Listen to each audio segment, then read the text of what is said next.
चलिए देखिए, आज का आपका जो टॉपिक है वो है classifications and configuration of the polymers.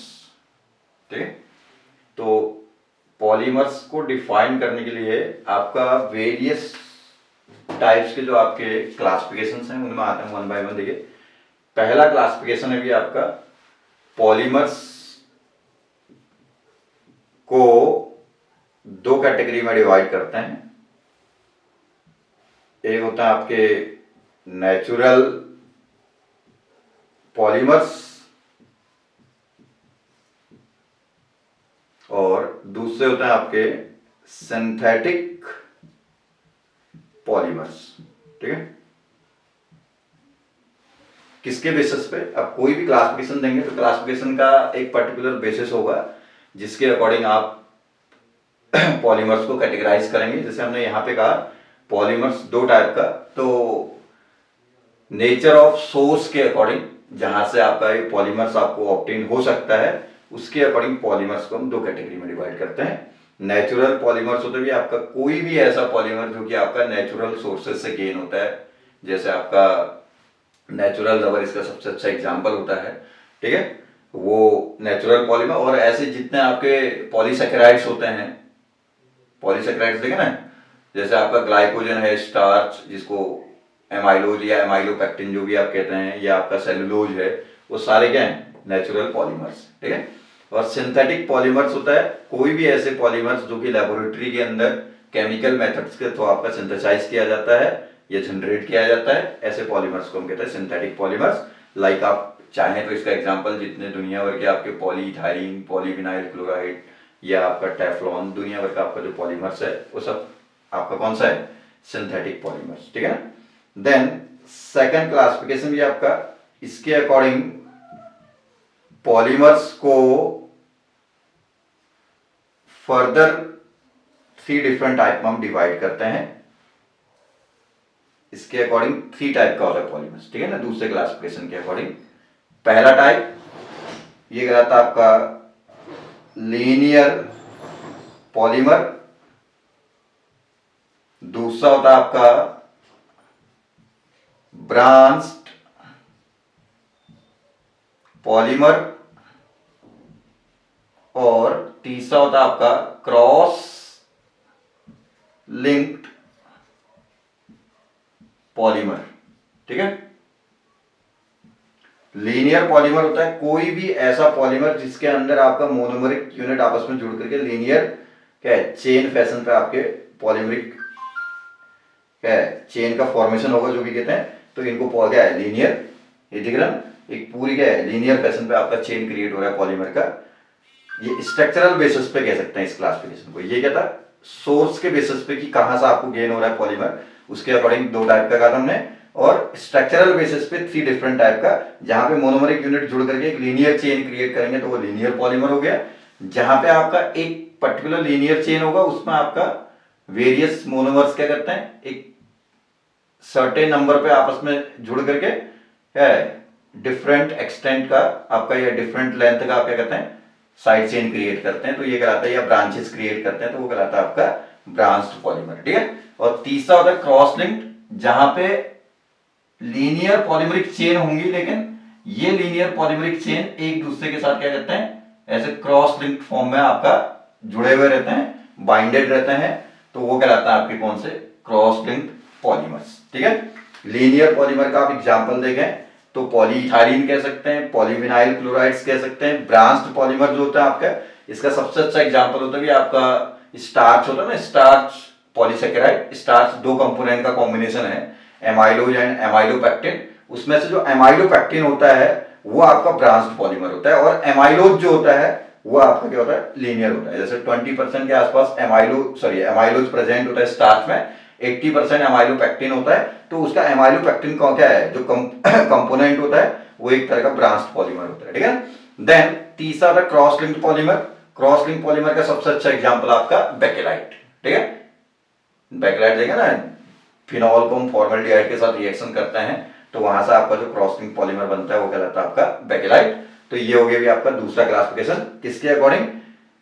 इनका स्ट्रक्चरल बेसिस पे आपका 3 डिफरेंट टाइप का पॉलीमर्स, और जो लीनियर पॉलीमर होते हैं इसमें आपस में जो पॉलीमरिक चेन होते हैं बहुत स्ट्रांगली बाइंडेड रहते हैं या क्लोजली पैक्ड हो सकते हैं, तो इसलिए आपका क्या होता है, इनके high density, high melting point, high boiling point होते हैं, जबकि ब्रांच या क्रॉस लिंक के पॉलीमर्स होते हैं उनमें बहुत अच्छी पैकिंग नहीं हो सकती है, इसलिए उनके डेंसिटी, मेल्टिंग पॉइंट या आपका रिजिडिटी जो होती है वो सब क्या होती है, लो रहती है कंपेयर टू लीनियर पॉलीमर्स। ठीक है, देन थर्ड क्लासिफिकेशन पे आते हुए देखिए तीसरा क्लासिफिकेशन जिसके अकॉर्डिंग पॉलीमर्स को हम डिवाइड करते हैं, कौन सा क्लासिफिकेशन है, तीसरा, जिसके अकॉर्डिंग पॉलीमर्स को आप 2 कैटेगरी में डिवाइड करते हैं, किसके according, based on the nature of monomeric unit constructing the polymers.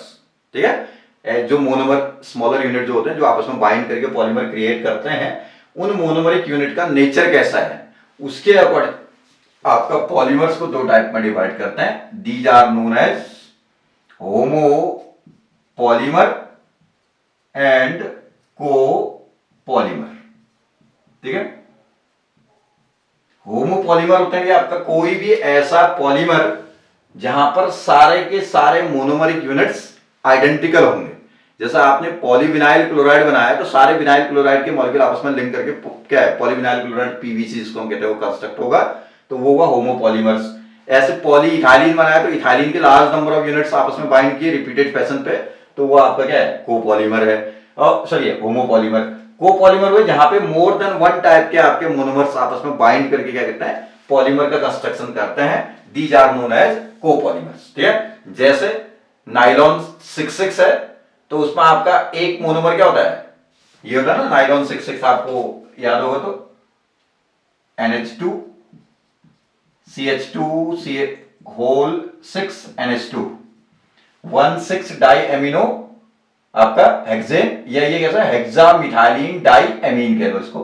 Hexamethylene die amine का हम रिएक्शन करते हैं ना, HO C double bond O CH2 का whole 4 C double bond O OH adipic acid है, तो इसका H इसका OH क्या निकलेगा, यहां से H2 निकल जाएगा, तो यहां से एक पॉलीमर क्रिएट होगा, वही कहलाता है आपका नाइलॉन 66।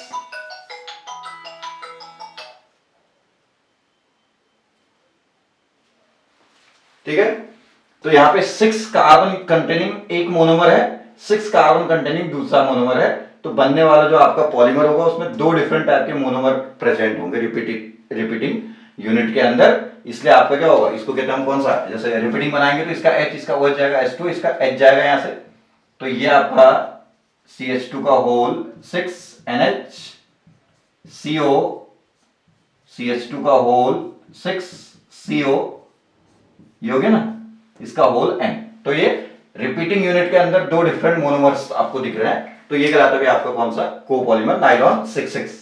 ठीक है ना, देन फिर उसके बाद आता है आपका अगला क्लासिफिकेशन है, चौथा क्लासिफिकेशन, जिसके अकॉर्डिंग पॉलीमर्स को हम 4 टाइप में डिवाइड करते हैं। ठीक है,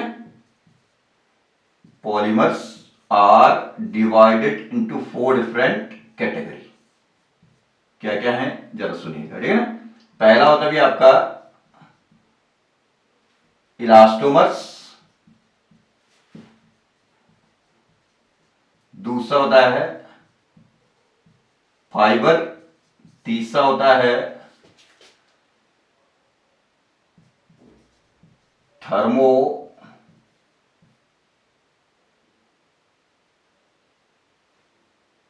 प्लास्टिक, और फोर्थ वन थर्मो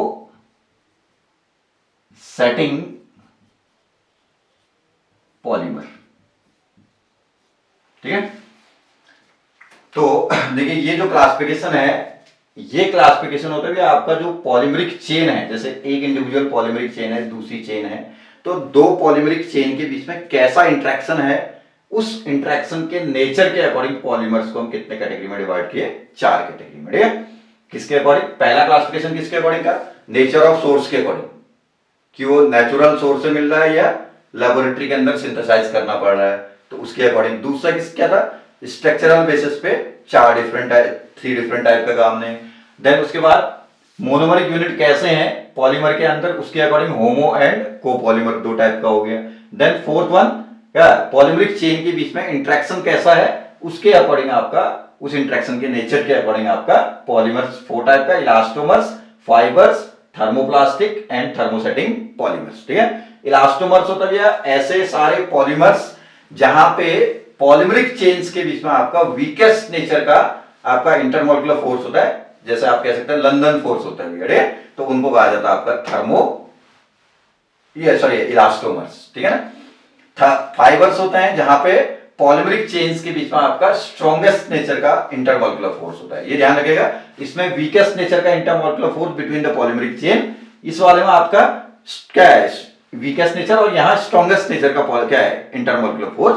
और थर्ड वन क्या है आपका थर्मोप्लास्टिक है, जहां पे आपका जो इंटरमोलिकुलर फोर्स होगा पॉलीमरिक चेन के बीच में वो intermediate with respect to elastomer and fibre होगा। कहने का मतलब बहुत वीक भी नहीं होगा और बहुत ज्यादा स्ट्रॉन्ग भी नहीं होगा, तो उनको कहा जाता है आपका थर्मोप्लास्टिक एंड थर्मोसेटिंग पॉलीमर्स। थोड़ा सा आपका इंटरमोलिकुलर फोर्सेस का हम उसमें ज्यादा जिक्र नहीं करते हैं, तो ये ऐसे पॉलीमर्स होते हैं जिसको हम यदि हीटिंग करते हैं तो इरिवर्सिबली सीधे वो क्या कहता है हार्ड फॉर्म में कन्वर्ट कर जाता है।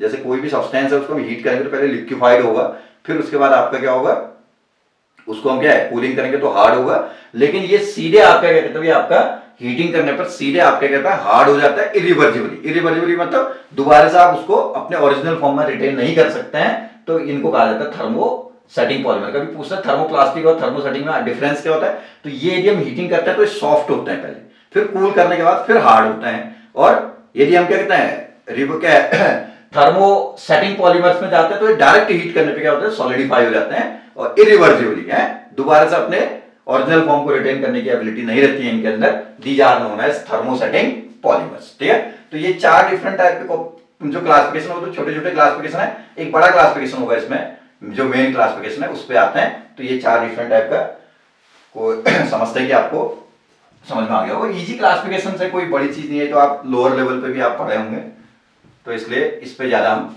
डिटेल में नहीं चलेंगे। ठीक है ना, लेकिन फिर भी आपका टॉपिक है तो आपको आना चाहिए डिफाइन कर। देन उसके बाद नेक्स्ट है आपका पॉलीमर्स को दो कैटेगरी में डिवाइड करते हैं। ठीक है ना, based on the method of formation. ठीक है, एक कहलाते हैं चेन ग्रोथ पॉलीमर और एक होता है आपके स्टेप ग्रोथ पॉलीमर्स। ठीक है, चेन ग्रोथ पॉलीमर्स को ही आप एडिशन पॉलीमर कह सकते हैं और स्टेप ग्रोथ पॉलीमर को कंडेंसेशन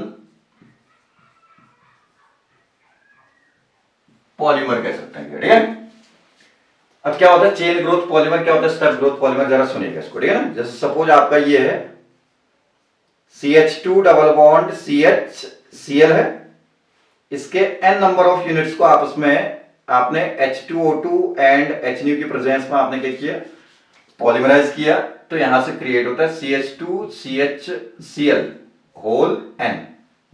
ठीक हो गया, तो ये बनता कैसे जरा इसको देखेंगे तब जाकर इसका डेफिनेशन समझ में आएगा। देन इसमें सबसे पहले HOOH H2O2 है भैया, इसमें आपने HNO डाला तो होमोलिटिक फिशन होगा, HO रेडिकल क्रिएट होगा। देन ये HO रेडिकल क्या करता है ना, ये CH2 डबल बॉन्ड CHCl, ठीक है ना, एक आपका जो क्या है मोनोमर होगा, मोनोमर के साथ रिएक्शन करेगा तो इसका पाई बॉन्ड ब्रेक करेगा, तो इसका रेडिकल रेडिकल बॉन्ड बन जाएगा, तो HO CH2CHCl ये यहां पे रेडिकल क्रिएट हो गए, इसको हम कहते हैं एक्टिव साइट कहते हैं। अभी तक मॉलिक्यूल न्यूट्रल फॉर्म में था, अब रेडिकल टर्मिनल क्रिएट हो गया इसमें, तो ये रेडिकल आर मोर रिएक्टिव, इसलिए इसको हम क्या कहते हैं एक्टिव साइट। अब यही रेडिकल क्या करेगा दूसरे मोनोमर के साथ क्या करेगा रिएक्शन करेगा, क्योंकि वो खुद एक्टिवेटेड साइट है, तो एक्टिवेटेड साइट के थ्रू क्या करेगा दूसरे मोनोमर के साथ ऐसे रिएक्शन करेगा, दूसरे मोनोमर का ब्रेकिंग करेगा, तो इसका रेडिकल इसके रेडिकल से जुड़ जाएगा, तो ये बना HO CH2 CHCl single bond CH2 CHCl, यहां पे रेडिकल क्रिएट हो गया। फिर ऐसे ही आपका क्या होगा, अनादर आपका क्या आएगा, ऐसे अनादर मोनोमर आएगा, उस पे होमोलिटिक फिशन करेगा, रेडिकल रेडिकल फिर लिंक करेगा, तो HO CH2 CH Cl CH2 CH Cl CH2 CH Cl, फिर जितना आपके क्या है सिस्टम के अंदर आपके मोनोमर्स प्रेजेंट होंगे वन बाय वन जुड़ते रहेंगे, तो इसको कहते हैं हेड टू टेल एडिशन। ठीक है, कौन सा, हेड टू टेल एडिशन। इसको आप हेड कहलाएं, इसको हेड कहलाएं, तो ये हेड हो गया, तो ये क्या हो गया, टेल। तो एक मोनोमर का हेड दूसरे के टेल पे जुड़ा है, फिर उसके बाद उसका हेड सॉरी इसका हेड अगले के टेल पे जुड़ेगा। तो हेड टू टेल एडिशन पे आपका क्या है, कहां पे, एक्टिव साइड, पहले एक्टिव साइड पहले मोनोमर में ये था, फिर एक और जुड़ा तो एक्टिव साइड ये हो गया, फिर एक और जुड़ा तो एक्टिव साइड फॉरवर्ड आगे मूव करते रहेगा। तो ये कहता है कि आपका active site of polymeric chain पर, active site of polymeric chain पर न्यू मोनोमरिक यूनिट का हेड टू टेल एडिशन करके बनने वाले पॉलीमर्स कहलाते हैं चेन ग्रोथ पॉलीमर्स कहलाते हैं। इन्हीं को हम एडिशन पॉलीमर भी कहते हैं, क्योंकि जब मोनोमर्स आपस में जुड़ रहे हैं तो आपका क्या हो रहा है, कोई भी बाई प्रोडक्ट एलिमिनेट नहीं हो रहा है, तो ऐसी प्रोसेस को हम क्या कहते हैं, एडिशन प्रोसेस कहते हैं, इसलिए एडिशन पॉलीमर्स भी कहलाते हैं। एडिशन क्यों करें समझाना, क्योंकि जब ये एक मोनोमर पर दूसरा जुड़ रहा है फिर तीसरा जुड़ रहा है, तो कुछ भी बाहर एलिमिनेट नहीं हो रहा है। ठीक है ना, तो वो प्रोसेस क्या कहलाती है, आपकी एडिशंस कहलाती हैं। अनसैचुरेशन भी आपका खत्म हो रहा है या डिक्रीज कर रहा है, इसलिए आपका क्या है, एडिशंस हैं ये सब। ठीक है, और चेन ग्रोथ क्यों करें, क्योंकि एक मोनोमर के एक्टिव साइट पर दूसरा monomer head to tail fashion पे जुड़ते जाएगा, जब तक आपका मोनोमर अवेलेबल है चेन ग्रोथ करते जाएगा अपने आप, आपको कुछ नहीं करना है इसमें। ठीक है, तो इसलिए इनको चेन ग्रोथ पॉलीमर्स कहते हैं। देन सेकंड टाइप का जो आपका आता भी है, दैट इज ये मेथड ऑफ फॉर्मेशन, इसलिए हमने किस तरीके से बन रहा है वो मेथड आपने कंसिडर किया इसमें। देन दूसरा आता है स्टेप ग्रोथ पॉलीमर, जिसमें कि आपका बाई फंक्शनल जो मोनोमर्स होंगे, लाइक ये ले लो CH2 CH2OH, क्या है, इथाइलिन ग्लाइकोल। इस पर सपोज आप HO sorry C double bond O, ये C double bond O OH, terephthalic acid कहते हैं इसका नाम, ये टेरिप्थैलिक एसिड है। और ये क्या है आपका, इथाइलिन ग्लाइकोल। दो डिफरेंट टाइप के मोनोमर्स हैं, आइडेंटिकल भी हो सकते हैं मोनोमर, ये कोई कंपल्सन नहीं है कि इसमें आइडेंटिकल हो, लेकिन बाई फंक्शनल होना चाहिए। बाई फंक्शनल मोनोमर्स जब आपस में जुड़ेंगे या रिएक्शन करेंगे तो कुछ निकलेगा बीच में से, जैसे यहां से H2O निकल गया, ठीक है ना, फिर इसके बाद ये जुड़ा, फिर इसका रिपीटेड फैशन पे ये आएगा तो इसका OH जाएगा, अगले अल्कोहल का क्या चल जाएगा, H जाएगा, फिर इस साइड से इसका एक यूनिट इस साइड आएगा तो इसका क्या जाएगा, H जाएगा, कार्बोक्सिलिक एसिड का OH जाएगा। तो ऐसे आपका ये बनेगा ना, CH2 CH2O फिर CO, फिर यहां से ये नया मोनोमर आपका इस पे ऐड किया CO, ऐसे होल कितना हो जाएगा आपका, N और N लिया होगा तो आपका क्या बन जाएगा, होल N बन जाएगा। इसी को हम टेरिलीन कहते हैं इसको। ठीक है, तो इसमें क्या निकला आपका, प्लस क्या निकला, एक H2O, दो मॉलिक्यूल के बीच में से एक H2O निकला, दोनों का एक एक यूनिट जब लिए तो एक H2O, N और N लेंगे तो कितना, NH2O निकलेगा।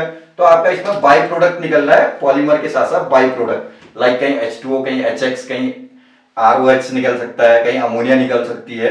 तो इनको क्या है, जब भी दो स्पीसीज रिएक्शन किए कुछ बाई प्रोडक्ट निकलता है तो उनको हम क्या कहते हैं, कंडेंसेशन प्रोसेस कहते हैं। ठीक है, ये आपस में कंडेंस हुए और कुछ बाई प्रोडक्ट एलिमिनेट किए, इसलिए कंडेंसेशन प्रोसेस, और इसी का दूसरा नाम क्या होता है, स्टेप ग्रोथ पॉलीमर कहते हैं। ठीक है, ये हमारे 5 डिफरेंट टाइप के आपके क्या है, क्लासिफिकेशंस हैं पॉलीमर्स को डिफाइन करने के लिए।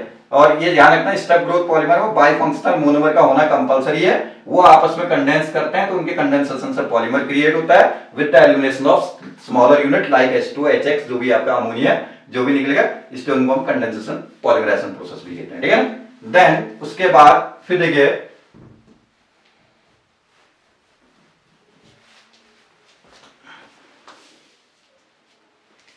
फिर नेक्स्ट देखेंगे इसी में आगे। अब ये जो आपका क्या है, इसका सेकंड पार्ट है, that is configuration of polymer. Classifications तो हो गए ना, अब ये कहता है कि जो आपके वेरियस जो आपके चेन ग्रोथ पॉलीमर बनते हैं, ठीक है ना, चेन ग्रोथ पॉलीमर बनते हैं किससे, मोनोमरिक यूनिट के आपस में कॉम्बिनेशन से जो चेन ग्रोथ पॉलीमर बने, उन चेन ग्रोथ पॉलीमर्स के अंदर आपका 3 डिफरेंट टाइप के कॉन्फ़िगरेशंस हो सकते हैं। यही 3 डिफरेंट टाइप के कॉन्फ़िगरेशन क्या कहलाते हैं, पॉलीमरिक सब्सटेंसेस के कॉन्फ़िगरेशंस कहलाएंगे। ये 3 टाइप के कॉन्फ़िगरेशंस को जरा ध्यान से देखिएगा, मैं डिफाइन कर रहा हूं इसको, ठीक है ना। देन थर्ड वन,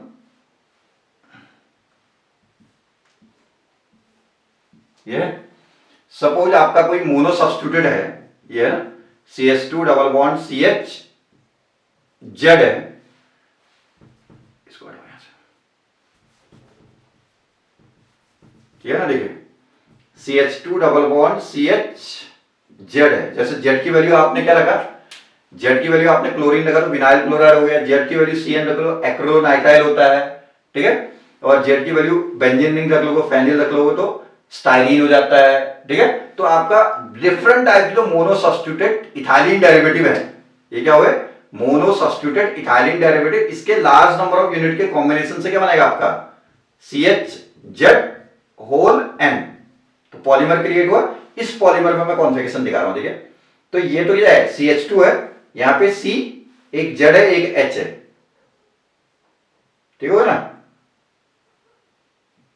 जब भी क्या है sp3 हाइब्रिड कार्बन पे कॉन्फ़िगरेशन दिखाएंगे तो 2 इन प्लेन बॉन्ड होगा, एक प्लेन के पीछे होगा, एक प्लेन के आगे। प्लेन के आगे वाला ये होगा और प्लेन के पीछे डॉटेड वाला होता है, ठीक है ना, जिसको हम फ्लाइंग एंड वेज मॉडल कहते हैं। उसी के अकॉर्डिंग हम इसको प्रेजेंट करने की कोशिश कर रहे हैं यहाँ पे, ठीक है ना। ये देखिए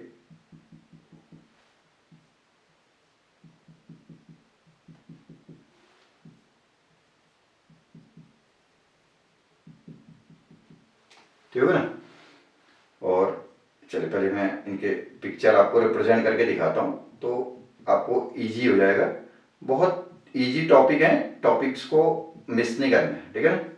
सारे टॉपिक को कोशिश करें कि आप अच्छे से बाय हार्ट याद कर लें, तो सिलेबस में कहीं कोई दिक्कत नहीं है, सारा सिलेबस कंप्लीट हो जाएगा। लेकिन जितना हम आपको टॉपिक प्रोवाइड करते जा रहे हैं उन सारे टॉपिक को आप क्या करेंगे, बिल्कुल बाय हार्ट वीडियोज को अच्छे से देख करके, अब वो साथ साथ हम कोशिश भी करेंगे जितना जिसका मटेरियल मिल रहा है तो उसका हम PDF बना करके भेजेंगे, तो PDF का भी यूज़ कर लेना है। और जहाँ से वीडियो मिल रहा है तो वीडियो मेरे ख्याल से एक बेटर ऑप्शन है जहाँ से आपको चीज़ें ज़्यादा अच्छी समझ में आती हैं, ठीक है। तो ये देखिए ZH ZH ZH ZH ZH, ठीक है। आपने पूरे फुली एक्सटेंडेड पॉलीमरिक चेन में identical group on same side, Z हमेशा पूरे में क्या है, सेम है। मान लिया पॉलीविनाइल क्लोराइड बनता है, सब में Cl आपका एक साइड है, H आपका एक साइड है, तो इसको कहा जाता है आपका आइसोटैक्टिक कॉन्फ़िगरेशन, ठीक है, आइसोटैक्टिक कॉन्फ़िगरेशन। देन सेकंड वन क्या होगा, जहां पे आपका एक बार Z फ्रंट में है प्लेन से आगे, तो एक बार Z आपका कहां है, बैक साइड में है, फिर एक बार फ्रंट में आया, फिर एक बार बैक साइड में चले गया, ठीक है ना, फिर एक बार फ्रंट में आया Z, फिर एक बार बैक साइड, मतलब अल्टरनेट फैशन पे प्लेन के बोथ साइड आपका क्या होता है, ग्रुप्स आपका क्या एक्सचेंज कर रहे होते हैं, एक बार आगे है एक बार पीछे, एक बार आगे है एक बार पीछे। तो ये कहलाता है आपका कौन सा, दूसरे टाइप का configuration, syndiotactic configuration of the polymers, ठीक है। थर्ड वन होता है जहां पे आपका कोई फिक्स नहीं है, ZH ZH HZ, ठीक है, ZH रैंडम पाया जाता है, तो इसको कहा जाता है आपका कौन सा, एटैक्टिक कॉन्फ़िगरेशन ऑफ द पॉलीमर्स, ठीक है। तो ये हो गया हमारे पास 3 डिफरेंट टाइप का कॉन्फ़िगरेशन पाया जाता है, किसमें, मोनो सब्स्टिट्यूटेड इथाइलिन डेरिवेटिव के आपस में चेन ग्रोथ पॉलीमराइजेशन से जो पॉलीमर क्रिएट होते हैं, उन पॉलीमर्स में आपका क्या है, 3 डिफरेंट टाइप के कॉन्फ़िगरेशन पाया जा सकता है along the fully extended polymeric chain. These are known as isotactic, symbiotic and atactic configuration. और एक पर्टिकुलर टाइप के कॉन्फ़िगरेशन का ही यदि आप पॉलीमर कभी क्रिएट करना चाहते हैं, सपोज आपको आइसोटैक्टिक टाइप का ही कॉन्फ़िगरेशन का पॉलीमर चाहिए या सिंडियोटैक्टिक चाहिए या एटैक्टिक चाहिए, तो उसके लिए आपका क्या होता है, कुछ स्पेसिफिक कैटलिस्ट होते हैं भैया, जिनके हेल्प से हम क्या कहते हैं, इनके है जो स्टीरियो है या इनका जो कॉन्फ़िगरेशन है उसको क्या कहते हैं, आपका एक फिक्स कॉन्फ़िगरेशन को क्रिएट कर सकते हैं। These are known as Ziegler Natta catalysis titanium और एल्यूमिनियम के जो आपके कैटलिस्ट होते हैं वो जिगलर नाटा कैटालिसिस कहलाते हैं, उसकी मैकेनिज्म के थ्रू आप क्या कर सकते हैं, इनके कॉन्फ़िगरेशन को रिटेन कर ये सॉरी कंट्रोल कर सकते हैं। एक फिक्स कॉन्फ़िगरेशन का ही पॉलीमर आप चाहें तो क्रिएट करा सकते हैं। ठीक है, तो ये हो गया आपका कॉन्फ़िगरेशन है क्या क्लासिफिकेशन ऑफ पॉलीमर। ठीक है, देन अगला हमारा जो नेक्स्ट वीडियो होगा उसमें हम देंगे आपको क्या एक लिक्विड क्रिस्टल और उसके क्लासिफिकेशंस हैं, उसके बारे में थोड़ा सा जिक्र करेंगे। ठीक है, चलिए इस वीडियो में इतना ही देखते हैं। Thank you.